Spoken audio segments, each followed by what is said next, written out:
bad news for you, Hamilton. Biggest hater I know, that Kent.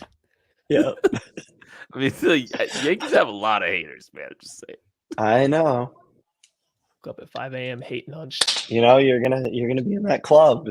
Chiefs pull off this three-peat. You're already kind of in the club with how well they've been doing. The undefeated Kansas City Chiefs are in pursuit of a three-peat, and they have the Tampa Bay Buccaneers in their way in the regular season. Let's talk about it. Thanks for listening to KC Sports Network, proudly presented by Emprise Bank.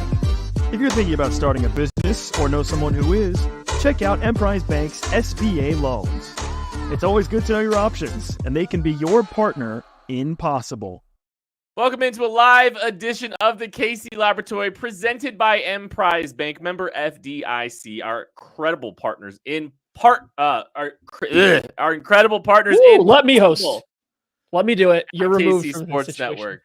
When it's a live show and you start, tongue tying, things can go awry, and that's okay. Maddie, you did do a great job hosting. Oh, thank you. You listened? Our Monday show.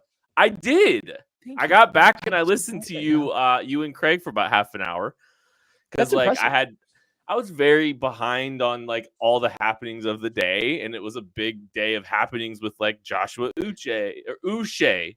By the way, you told Craig exactly how to say Uche, and he still just said Uche the whole episode. He did. It's he had it and then left. About 20 minutes in, I started questioning myself because I'm I know I told him, and he keeps saying different stuff. The chat saying something else. So I feel like we went from Joshua Uche to all of a sudden everyone saying Uche, Boucher, Gouche, and we got lost, man. We got lost. It was a good time though. We had a good show. We actually talked defense. We don't get to do that anymore. But today, it's not about Craig. This is not about our Monday show. We are joined by Matt Hamilton as always. And I got to say, it seems like a lot has happened for the Chiefs since we last talked, Matt. So we got to go down the rundown here. First, what did you think of the Chiefs' performance against the Raiders? What stood out to you about that game? And then, first of all, how are you doing? I'm great. I appreciate you guys, having me back in here. Always love being here. Maddie, you had a glow to you to start the show. It's gone now. You were almost I'm fighting my camera. I'm fighting my camera right now. It's okay. I'm going to change it 800 times during the live show. Maddie's got the sepia tone to him right now. It's his profile picture from 2009 Facebook. We're going bright again. There it is. There we are. Not better, but back. That's right. But yeah, as far as what's happened since the last time we talked, the Chiefs' performance, a lot of encouraging things. I think seeing Travis Kelce get going like that was obviously big. DeAndre Hopkins, it was to be expected. Wasn't heavily featured, but we kind of saw it was kind of like we were talking about last week, where he is going to operate a little in the middle of the field, finding holes in zone coverage, utilizing him that way. And we got a little bit of a taste of it. The run defense, we talked about it, was fantastic. Once again, completely shut down that Raiders ground game. A little disappointed with the pass D. Seeing Gardner Minshew move the ball on them like that, a little bit concerning with the state of that Raiders offense. But overall, just keep stacking those wins, and the Chiefs keep finding a way to get it done, and that's what matters most. They're continuing to take care of business. They're 7-0. The bye week's behind them. They've made a few additions here. Look, they're working through things. They're figuring things out, and kind of modifying, tweaking the roster a little bit as needed, and they haven't lost a game still. It's unbelievable. Feels good to be in a good spot. Matt, it looked like you had another question for Hamilton. Do. Okay. Oh, no, this is for both of you, actually, because neither one of you, I think we've got to hear really what your guys' takes on there. I know you wrote about this a little bit today, Kent, but I'm still going to ask you to share it here as well. The Chiefs trade for Joshua Uche. What did you think of that move, Hamilton? Do you think that's going to pay dividends for the Chiefs, or do you just think it was he was available, so they went ahead and pulled the trigger because you could never have enough pass rushers? No, I love it. I mean, he's a guy who, you're not going to get much out of him on rushing down. He's going to be a third down guy coming in to get after the passer. That's what he does. I believe it was 11 and a half sacks he had a couple of years ago. He can be really effective in those situations, a speed guy. And it is, I mean, there's a little bit of that too. You can never have enough pass rushers. Having a guy like that, though, that it also allows you to be more versatile up front. You can give all sorts of looks. We know Spags likes to move guys around at points on that line. Having a piece like that allows you to do it that much more. So I love the fit. I like the player, love the fit. It's just going to make them more dynamic in these situations where they get a lead on teams. You get teams in predictable passing situations, and you get him out there and let him use his speed and tee off on quarterbacks. Before you give your thoughts, I actually need you to give your opinion on Uche in exactly one way and one way only. What is Joshua Uche on the Italian food scale? Hamilton, don't worry about it. You look, it's a summer bit, and it's the worst bit. It's okay. So I gotta remember, Garozzo's was the top tier. Then it was Cascone's. Cascone's was next. It was Olive Garden. Then it was Olive Garden because it gets the job done. You're never excited about it, but it gets the job done. And then it's Fazoli's, and you didn't have a midpoint. Fazoli's. You either had to be on the Hamilton. We graded, and I'll forget. We'll tell you later. I give it a solid. I give it a solid Cascones. Like, I'm excited about this move. I think this is a player that helps impact this team in an area that they need. And when I look at, like, we look at this team and how they have been apparently and appears to be a little bit more amenable to a player like a Joshua Uche. There was a little buzz 4-5 years ago that they were a little bit interested in coming into the draft that year. And you've seen them flirt with the idea of a speed rusher. There's some interest in Will McDonald last year. There's the drafting of BJ Thompson, who was a lighter rusher. Felix Anudike-Uzomah to a degree. Like, they've had some speed rushers in play in mind in recent memory, and they finally get a guy that kind of does that for them. I think in true Spags fashion, for a 6'1", 240-pound edge, he actually plays the run pretty well for a guy his size. But you're getting a guy that can rush up the arc, a guy that has had success against Deion Dawkins in Buffalo in recent memory. You've seen him, not only that, but he's a guy that has a lot of comfortability and ability to drop into coverage and do, and execute that a little with the way Steve Spagnuolo prefers to, and can, maybe even be a little bit disruptive when he's dropping relative to some of the other guys that they've had. So I really like this move. I think it's a smart little addition to this group, and you're kind of adding another layer to the pass rush where, like, Felix Anudike-Uzomah, I think, is someone they hoped might be a little bit more speed up the arc, and that hasn't really materialized, although he has played well this season, I think, and a lot of credit for him getting better against the run. This kind of solidifies some things with a true speed rusher. He fits in when Charles Omenihu comes back. This is a good piece kind of rounding out the rest of this room. So I am a very big fan. Give me a Cascones. Yeah. I was going, I think Cascones is good. I think we're going to go specifically, though, at tiramisu. We're just getting a dessert. Like we said, he's not going to play the run. So you're just getting the dessert. You're just getting the toppings. You're just getting the end cap. You're getting that third down pass rusher out of it. But yeah, I'm with you. I thought it was a good move. So I just want to throw that in there because I got to get my Italian food scale bits in there anytime you want. I think that was that was great. That was Seamus Levin, I think, actually. Not great you. Question. Please, more like that. I'm sure. Anyways, look, we got Alicia Marie going, hey, oh no, the Italian food scale again. I appreciate you paying attention because I definitely put that up in the middle of you talking. That exact comment was I do want some Grozzos, though. You do got to try Grozzos. I would agree with that. All right, we've gotten, we're 9 minutes in. We haven't started previewing anything. We're talking about the Italian food scale in the middle of the Chiefs season. I wonder if it's like late October. It sounds like it, but we're going to preview this game anyway. This is the game preview episode of the KC Laboratory. Wednesdays are Matter Days. So Matt Hamilton, Matt Lane, and Matt Swanson here to help you get ready for Chiefs Bucks. And we start with the offensive side of the football. Matthew Lane, what are you looking for on the offensive side of the ball against the Tampa Bay Buccaneers?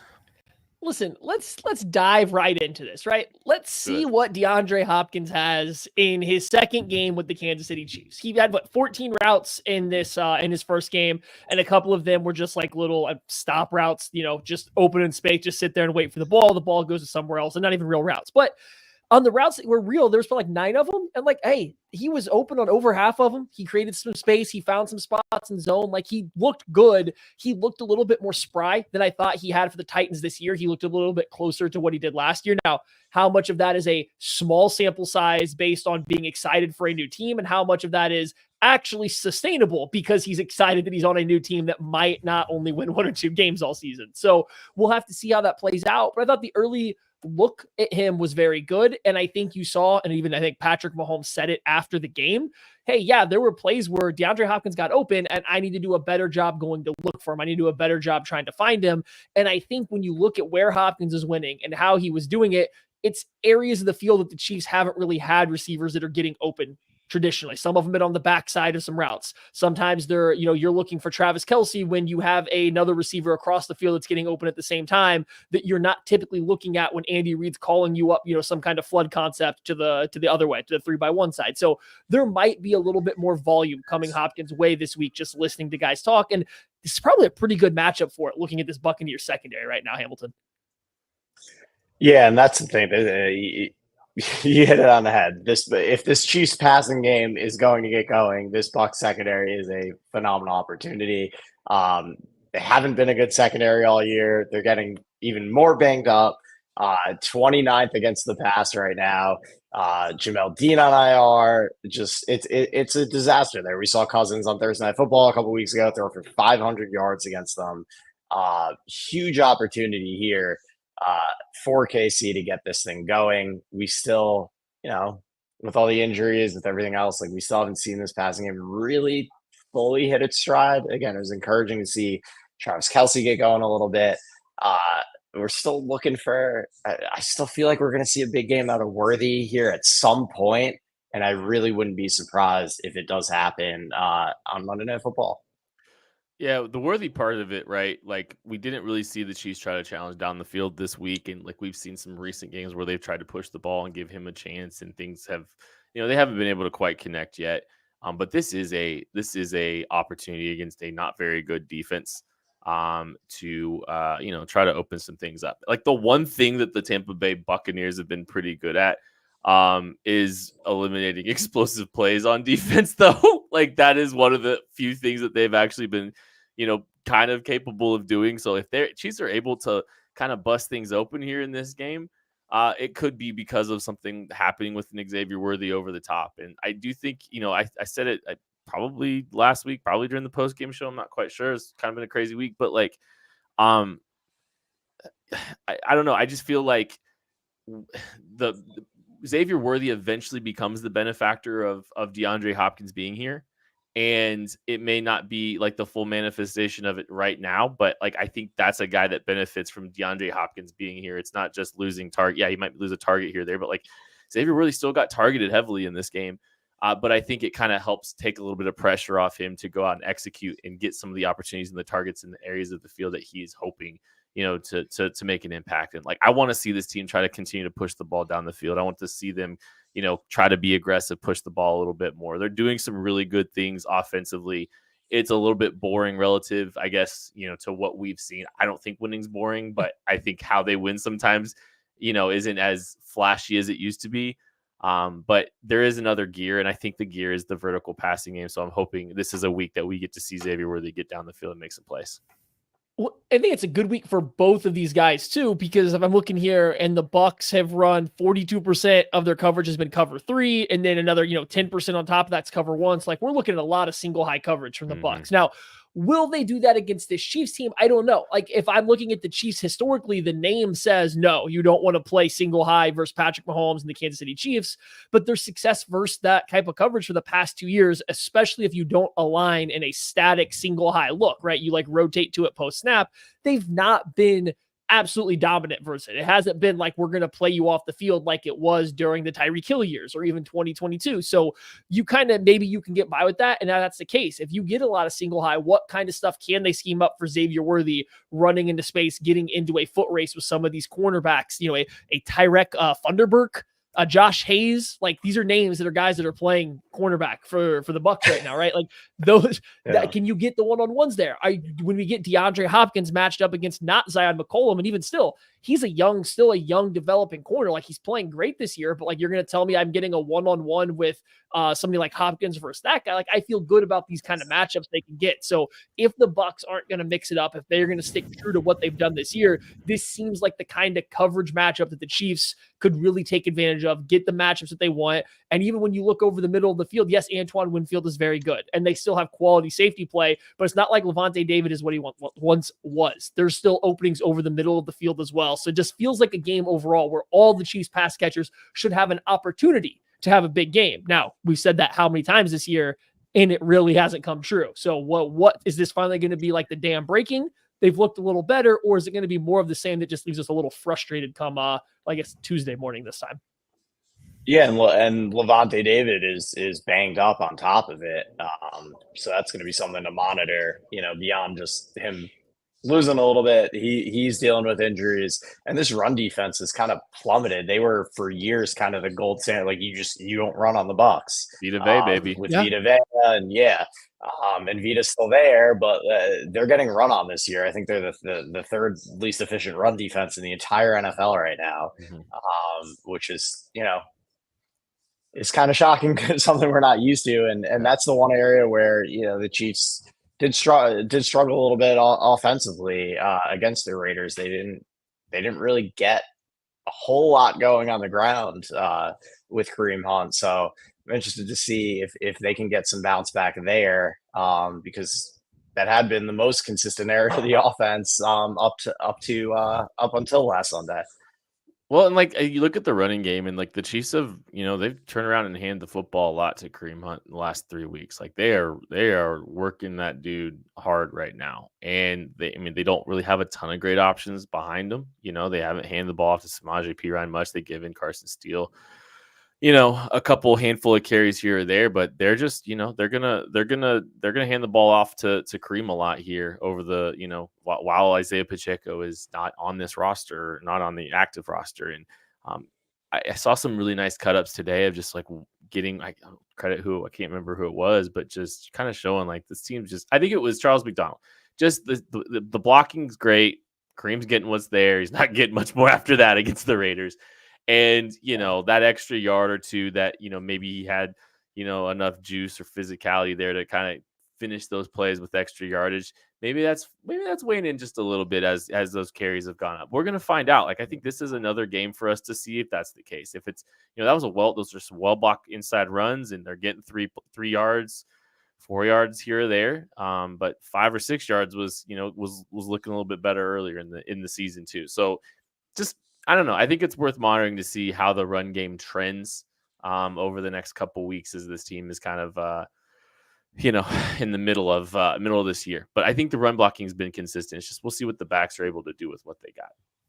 Yeah, I mean, the run game was probably one of the least effective games that we've seen from Mr. Kareem Hunt versus the Raiders in that matchup. But when you go back and look, like it was oddly one of their more like higher percentages of facing, you know, heavy boxes that they had seen all year with him, which is the Raiders maybe having a good read on what the Chiefs wanted to do, daring the Chiefs to somehow, you know, come out and pass the ball, throw it over their heads or whatever it may be. But they seem to challenge the Chiefs a little bit more to throw the ball than just run the ball. And I don't know how many teams are going to lean into that, but it did seem like we were kind of finally getting to the point where teams are saying, okay, you're not just going to get a run into a bunch of open boxes. And there's a big difference when your running back is getting exactly what's blocked for, but then falling down at 3 yards instead of falling down at 5 yards. Right. And so we'll just have to see what goes on from there. it does look like to me that the wear and tear is starting to show on Kareem Hunt's body a little bit. Yep. He's starting to, like some of these hits, he's still falling forward, but he's not falling forward while stepping forward and getting that extra 1.5 yards, 2 yards. It's just 1 yard or just a slight fall forward. He's not actually breaking any tackles now. He's falling forward. So I just wonder if all these carries are starting to stack up. And now here's a guy that's still got good vision, still a good feel for how to run. He just really isn't maximizing the same way as he did to start the year. So we'll have to see. We'll just have to see what it looks like here. Maybe an extra day of rest here is going to go well for him. Maybe Isaiah Pacheco comes back, later this year, and that can bounce him back. But until then, it's going to be Kareem Hunt. And, hey, maybe Carson Steele gets more involved if he can hold on to the football. Yeah. All right. Well, it is players to watch time on the offensive side of the ball. It's brought to you by Tickets for Less. Promo code KCSN gets you the best available discount available on ticketsforless.com. Hamilton, who is your player to watch? Am I allowed to pick DeAndre Hopkins? Is that too long? I was hoping you were going Mahomes again because that would have been kind of sick.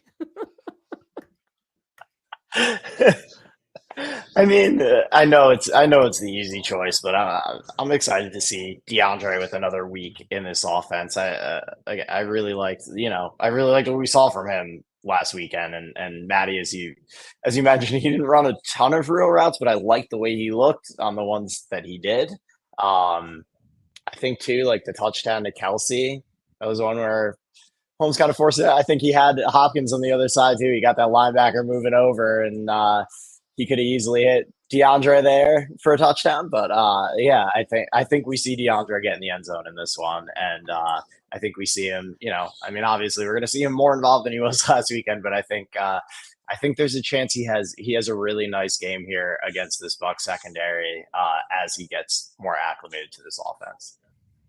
Yeah, on that, we have the thing here where we say quarterbacks throwing with their chest, which just means throwing confidently, throwing into tight windows without hesitation. I like that Mahomes did that to Travis Kelce on that touchdown on that red zone play. But yeah, that's one of the plays I'm talking about. If you just look to the backside where your guy's running a slant, he's wide open. It's like a lot easier of a throw. And it's just, I think where he's not used to it. Like, right. You're not throwing that to Justin Watson or Marquez Valdez-Scantling the majority of the time. Right. So I get it, but yeah, hopefully that's a good one. I'm glad you went Hopkins.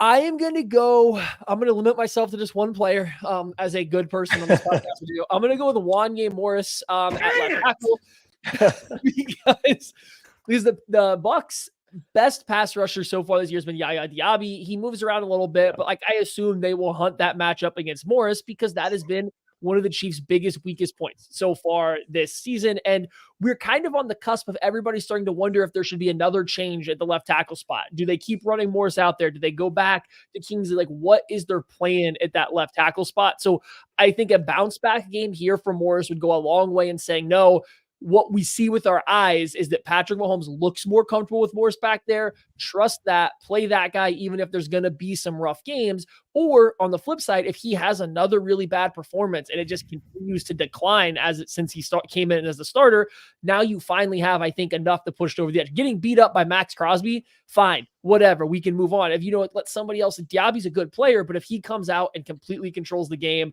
I think that adds a little bit more fuel to the fire of what do you do at left tackle. So big game for Morris to bounce back from a rough stretch here.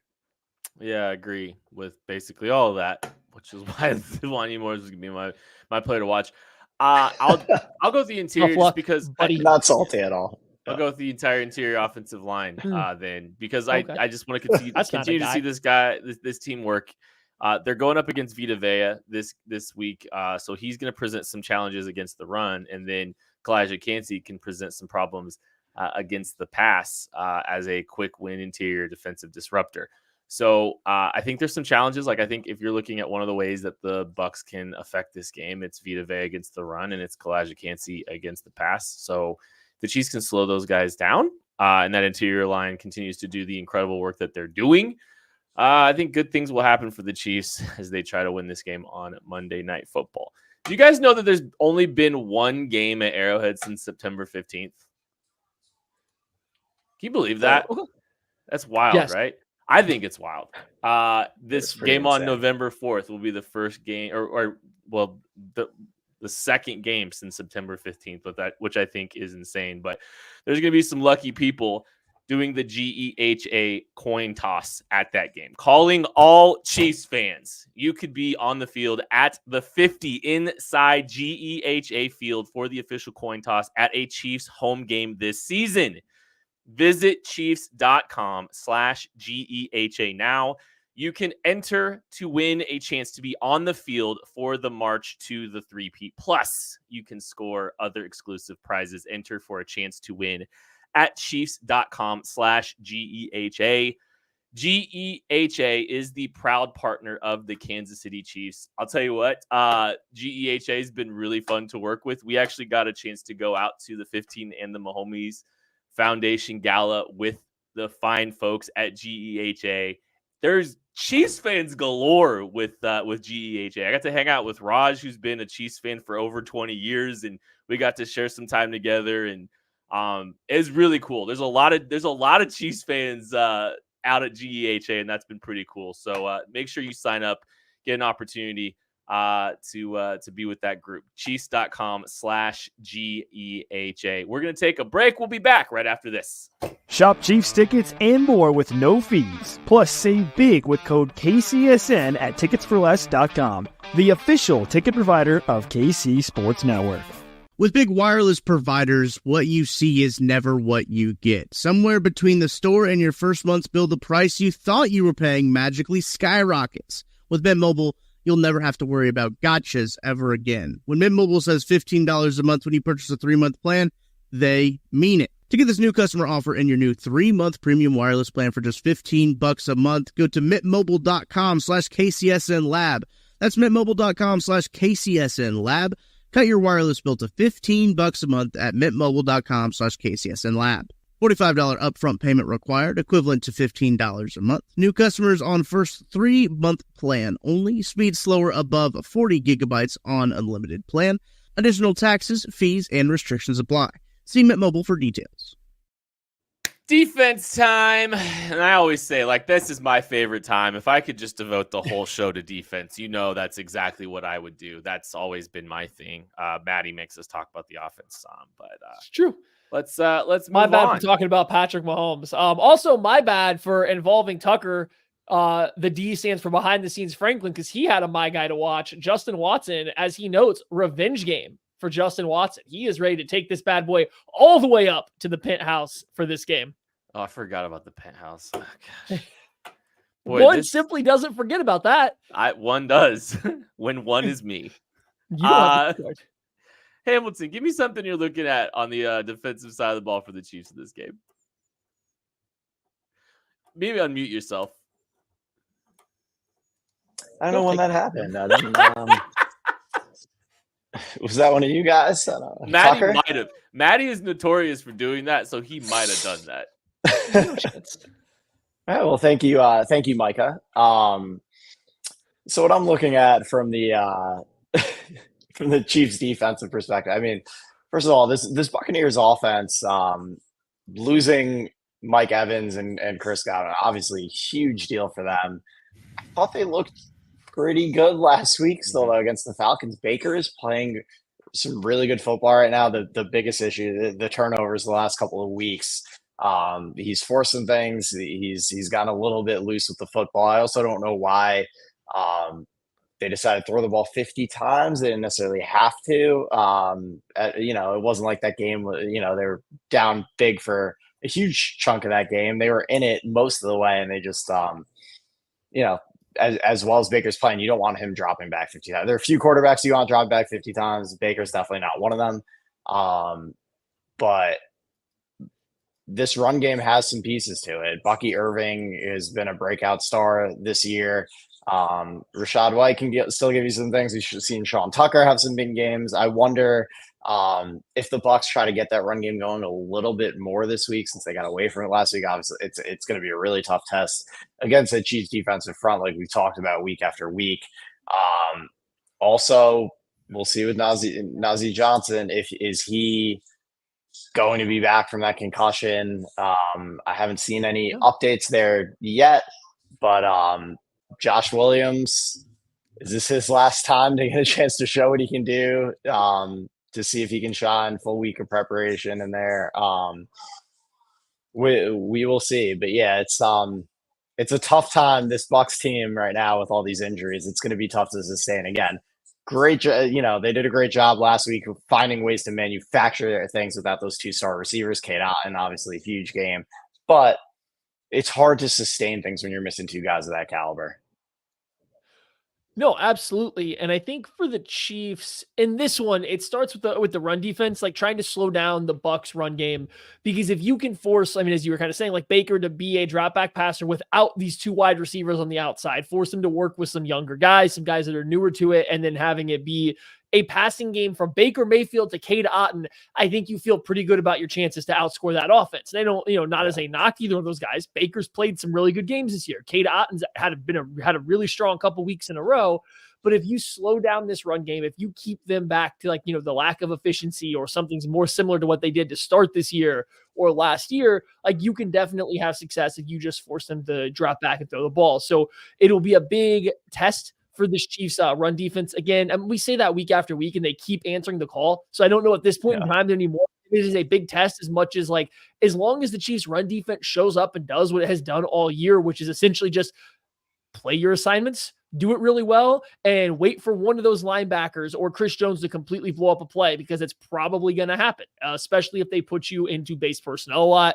The Bucs do have something going for them that they play out of 11 so much. Like they don't get into heavy personnel. So this might be a low usage Leo Chenal game. And I think that matters because he is such a game wrecker versus the run. So maybe they try to spread the Chiefs out a little bit, keep them in lighter personnel, but it's not like the Chiefs have been bad playing the run out of nickel either. So as long as they stop the run, force Baker Mayfield to get you, I feel pretty good about their chances. It's just that rushing attack with Bucky Irving and then mixing in Sean Tucker has been a lot more dangerous. It's been a lot more dynamic than it had been under Rachaad White, who was one of the least efficient runners in the history of the NFL last year. The Chiefs, I was trying to be nice to him before, but you blew the top off of that. I got the dagger out of there and we're just sticking it in. Hamilton, we need somebody to be nice on this show. I think the big factor with this team has been their early down run success, like earning the right to rush the passer. And that's been a huge factor in how this team has been one of the best defenses in the National Football League. And yeah, they've been able to weaponize guys like Leo Chenal in a lot of different ways. Hey, maybe they go more 3 down and more 3-3 and just to keep Leo Chenal on the field. Who knows? We'll find out. We'll see what this team does. But yeah, I think the early down run defense is going to be really important. And I think that can kind of help dictate the terms of this game a little bit. Cause like when you look at this team and how the Bucs have, what the Bucs have been dealing with, like I go and look at their point totals, scored 26 last week and lost, scored 31 the week before and lost, scored 51 against the New Orleans Saints and won, scored 30 against Atlanta and lost. So they put up a lot of points the last few games. And like, they aren't built to win in a shootout right now because they've lost 3 of their last 4. They're flailing a little bit. They've obviously lost their 2 key players, and the second week after losing some of those guys is going to be a lot more challenging because it's a little bit more telling about what you're doing and how you're trying to do it without those guys. So you're losing that. I think it's a big challenge for this team. I think it's a big challenge for the Bucs to try to come in here. And like, I think Liam Combs done a great job, but now you've lost these two players. Like you got like if the Chiefs can kind of what you guys talked about, make them one dimensional. I think they have an excellent offense. I just don't know if they're necessarily built to win these shootouts because they're not really winning these shootouts right now. So that early down run success is quite important. Maddie, if you're the Bucs, who are you trying to funnel this passing game through though now? Because like I do think, I would try to run the ball a little bit. I'd try to shorten the game up a little bit and then, pass as needed and try to keep it in a neutral game script. They haven't done a very good job of that. But who are you trying to funnel this passing game through without Mike Evans and without Chris Godwin? I mean, that's the $1 million question. I guess it's got to be Cade Otton, which is why they've been doing that, right? It's got to go through Cade Otton, the tight end, who's been good, but Cade Otton, I think he's a good player. And like, he's been a little bit more dynamic than I thought, but he is not, when you think of a tight end that you're going to funnel your pass game through, he's not a guy that's going to give you that many explosive plays. He's giving you a lot of the old school tight end, here's 8 yards over the ball and we're going down. We might break a tackle from being physical, but then we're going down. Go ahead.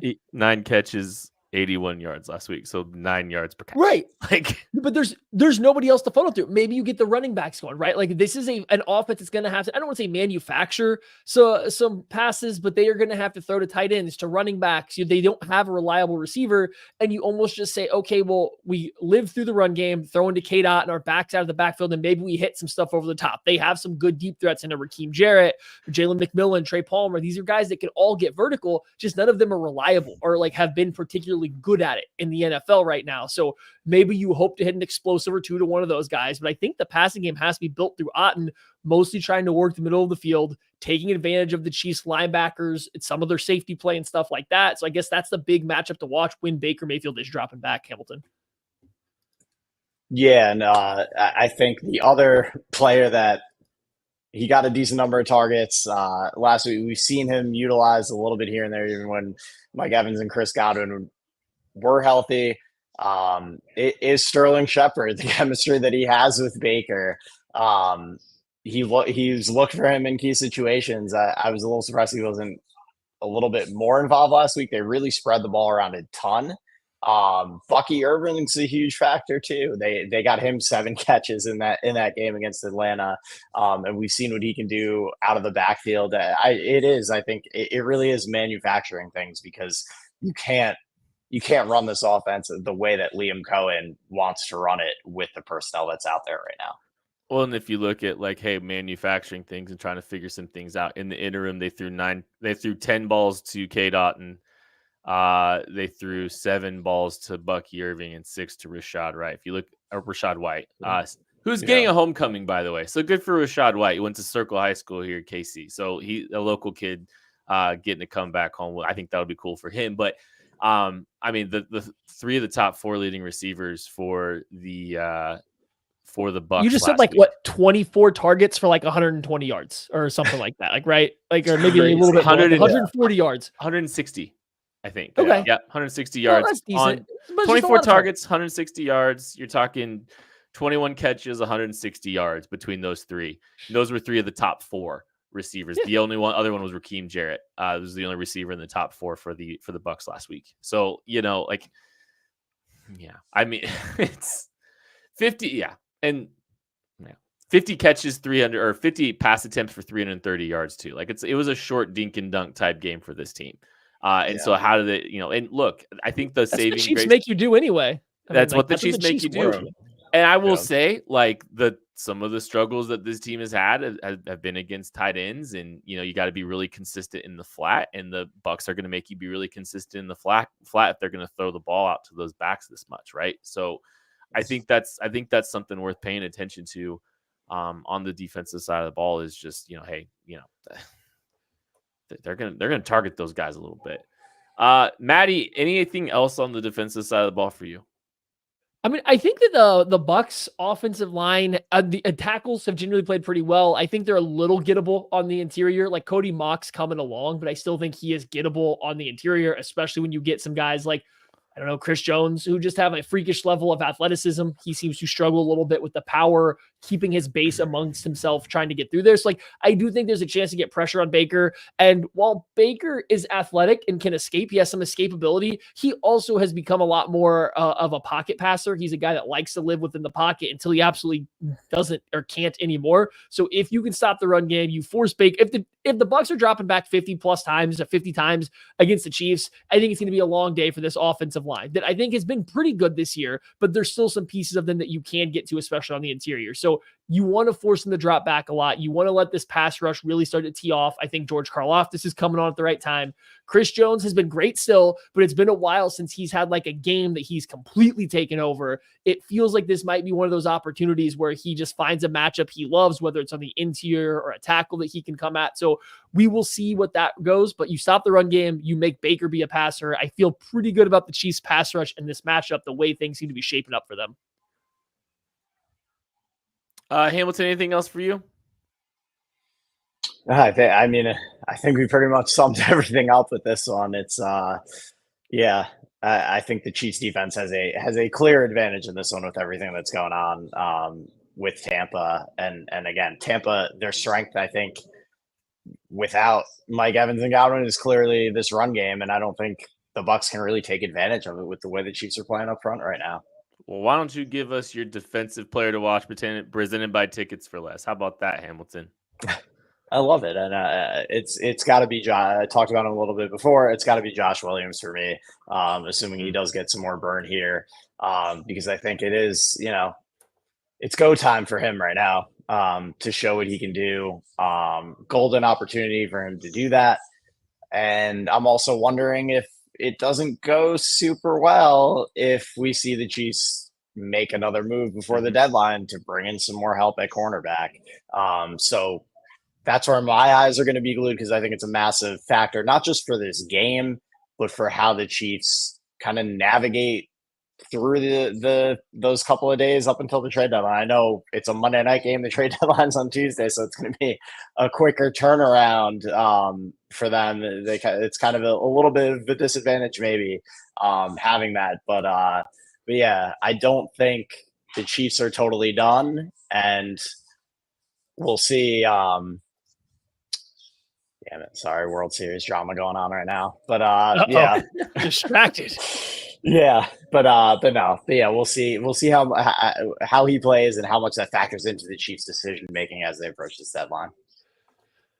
No, I think that's a big important one to watch. I'm going to stick to the same kind of position. I'm going to go with Christian Roland Wallace, who oddly outsnapped Shamari Connor last week against the Raiders, which is an interesting little tidbit to me, because Connor, you would assume Chiefs would be playing a lot more big nickel versus the Raiders, a team that wants to run the ball, control it. They don't really have the most threatening wide receivers. So why did all of a sudden you go to a smaller corner and the slot more frequently than Connor? Now you look, the Raiders didn't play a ton of 12 personnel. They didn't go with a lot of heavy personnel, and I don't think the Bucs will either, looking at their tendencies. I just wonder if we're seeing a trend right now where the Chiefs feel more comfortable with the coverage ability of a Roland Wallace over the run defending ability of Connor. So, how does this shape up? And then when Roland Wallace is out there, we've seen some good plays from him. He's been in a good spot a couple times. I know he gave up a touchdown and a couple catches last week, but he was in good position. He just didn't make the right play on the ball. A good pass, a good receiver can still beat a corner. So can he continue to build on what he has, continue to pick up snaps? That way, if the Chiefs do need to get another corner, or if they do have to figure out what to do on the boundary opposite of Trent McDuffie, you still feel good about what you have in the slot, so you don't have to push Trent McDuffie back in there. He can at least solidify that boundary corner spot for the rest of the year. So I think Christian Roland Wallace he's at a point right now where he's either going to continue to improve his stock all year, or we gave it a go, we gave it a try, and now Connor's going to take it back over. I'm just curious which way this leans after this week.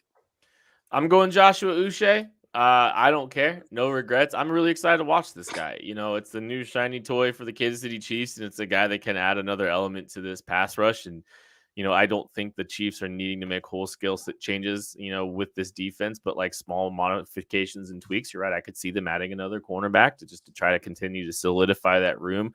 I know Joshua Williams has a lot of experience, but I think it's a little curious that he was getting beat out by a guy that didn't have a ton of experience in Najee Johnson. Yeah. We'll see if he's back as well. So, but I do think, from a pass rush perspective, it'd be fun to see a guy with juice, but I'm more curious to see how Steve Spagnuolo utilizes him. If it's just like, hey, line up and rush up the arc and don't get touched and make, sack the quarterback, or if it's, hey, we can drop you a little bit. How does it open things up for them? Are they able to, get into some of their blitzes off of that speed rush up the arc a little bit, open some things up for a second level defender because he's rushing the guy up the arc and those kind of things. So I'm really looking forward to seeing what he brings to the table and how they're able to utilize him. All right, game prediction time. Hamilton, I'm sorry, I just saw how, but I do want to know what you think about this game on Monday Night Football. Yeah, as far as this game on Monday Night Football, that's all we'll focus on right here.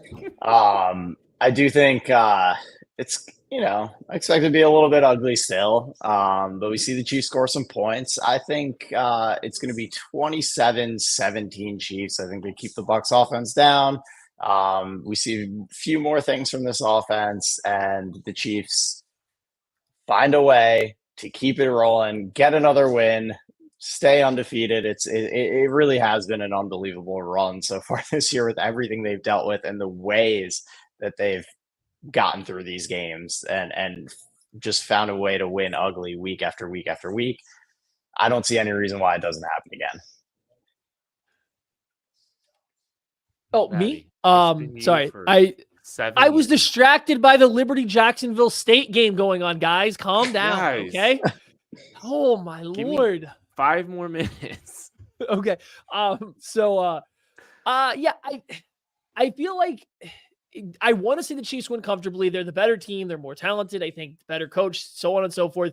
We went through this entire game preview on both sides of the ball. We kind of came away from it saying, like, here's a bunch of ways the Chiefs match up kind of really well against this Bucs team on both sides of the ball. And there's been a couple games like that this year. The Chiefs have played close. For the most part, though, I feel like this one is pretty straightforward. Without Mike Evans, without Chris Godwin, without Jamel Dean, with a banged up Levante David, with all these injuries that the Bucs have at these certain positions, it doesn't feel like they should have a lot of bite for the Chiefs, who are coming back to Arrowhead for the first time in a while. It has been a little bit since they played. There's been a few weeks now. So I do think the Chiefs come out a little fired up. I think they are on the verge of figuring out the offense. And I don't know if that means they are going to be the dynamic, high-flying offense that we saw in 2020, if they're going to be the super perfectly, executing efficiency monster that we saw in 2022. But I think they are on the cusp of getting back to a really good offense that's going to stop making silly mistakes off of tipped interceptions, wide receivers falling down for interceptions. They've turned around the red zone woes, the third down woes. So I think this might be the game where they finally flip that script. I think they win comfortably. We're going to say this one is 30-15. The Bucs kind of, struggle to move the ball in this Chiefs defense, who I think plays a complete game after not their best showing against the Raiders. Yeah, I think this is going to be I'm not going to predict like a huge blowout, but I just think this is going to be, hey, look, the offense looks really good in the first half. They show those flashes, and then they kind of get into game management mode in the second half of this game. They're not necessarily, trying to run the score up, and, they're going to just play really sound, solid base or football, just kind of, throughout the second half. So like, I think it's a flashier first half and then a more manageable, tempered second half. I think. And she's put up 27 points. And I just don't think that the Bucs put up enough points to make this game interesting. I got it at 27-14. Pretty workmanlike. I'd compare it to what they did against a different NFC South opponent in the New Orleans Saints earlier in the season. Just taking care of business. Also, I believe on a Monday night, if I'm remembering correctly. So, yeah.